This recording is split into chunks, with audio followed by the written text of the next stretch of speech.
How's it going, everybody? Landon with the Truck Boss Show. Thank you so much for joining us on this week's episode. As always, next to my friend, Isela. Hola, muchachos, ¿qué tal? Don't you love that? Don't even know what she's saying, but I'm thinking it makes sense. It does. I'm saying hello in Spanish. That's right. Okay, got it. Now I'm bilingual. Perfect. Now you're bilingual. I'm just saying. Hey, you got to learn somewhere. It's always a lot of fun to be on the show with you. We always have fun. I know we do. I hope you guys have as much fun as we do. But what's coming on this show, we have two awesome segments when it comes to Black Smoke Matters, as well as today is what day? Today's Valentine's Day. That's right. Oh. You better watch this and go order online something real quick. Yes. Run to the store, the nearest one to you. It doesn't matter. That's it. Whatever it takes. It's Valentine's Day. It's the thought that counts. And make it great. That's all I got to say. But at the beginning of every show, we like to do what? We like to let you know, inform you of what's going on in the industry with the latest headlines and the latest news. That's right. And we got two important things to be able to share. Really important ones, and I think it is going to, I think they're very surprising. Well, no, not really. I think it's just... Both are very important and as well as interesting. Yes. So I'll go first if you don't mind. No. That's right. And when it comes to... Like Sorry, I have a lot of fun, as we say. But when it comes to ELDs, important topic. We've discussed ELDs on the Truck Boss Show quite often. And what's neat about this is that an article came out when two universities came together and did extensive research about the impact since the mandate went into effect. So I want to share a little bit about that with you. Let me go back up here. A group of researchers this month issued a report on the effects of e-logs. They reached two main conclusions. The use of ELDs has not reduced the rate of truck crashes, but it has increased the frequency of speeding violations, particularly among the small carrier segment.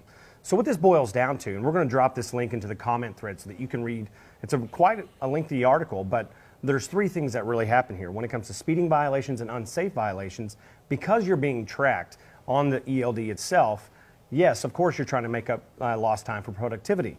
The second one is hours of service. ELDs have made a good impact on hours of service, where we've seen a decrease across the board in the percentage of hours of service or being put out of service across the board, no matter what the carrier size is.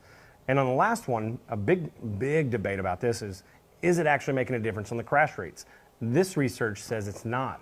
If anything, the crash rates have gone up because of the unsafe driving and the speeding violations, which makes sense. And so let me read this last part to you.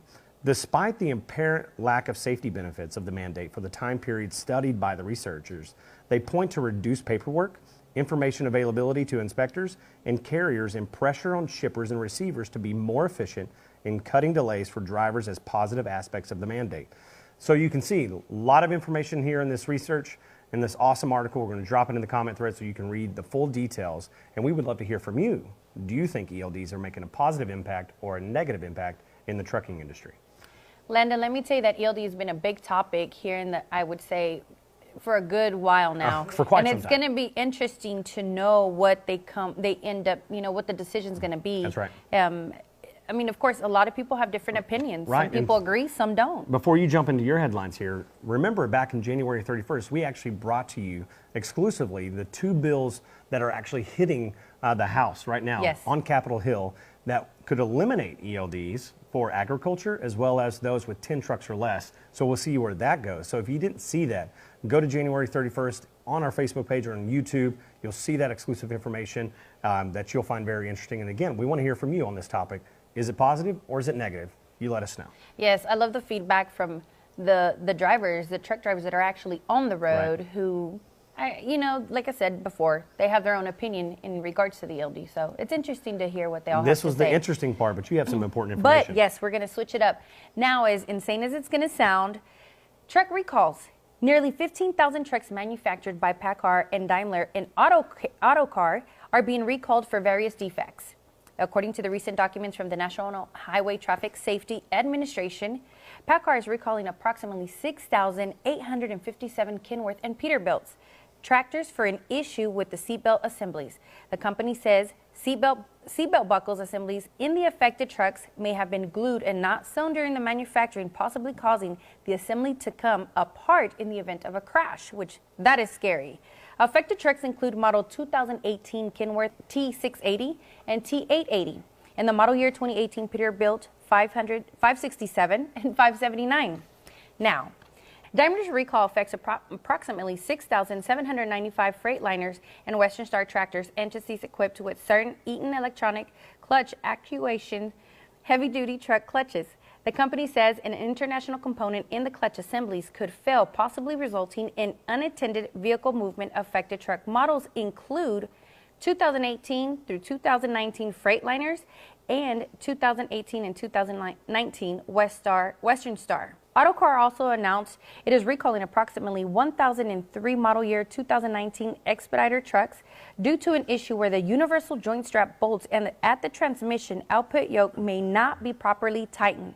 If these bolts are loose, the straps may disconnect from the truck and the drive shaft could detach.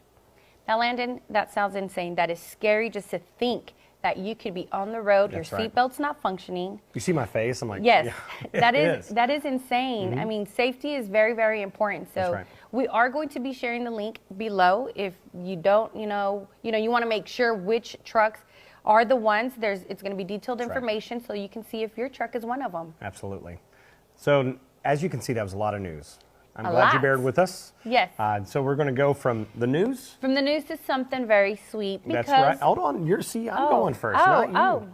That's for always sure. wants to go first. I know. It's supposed to be ladies go first. Not on the Truck Boss Show. I see that. So- He thinks he's the boss. Okay, and then?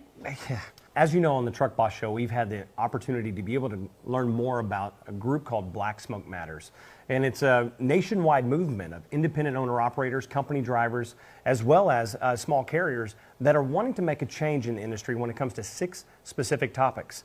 I had the opportunity to sit down with one of the founders, one of the administrators. Bryan is his name, who is also a company owner, has a few trucks himself, and is leading this cause with others and almost 30,000 other truck drivers in an April 12th shutdown.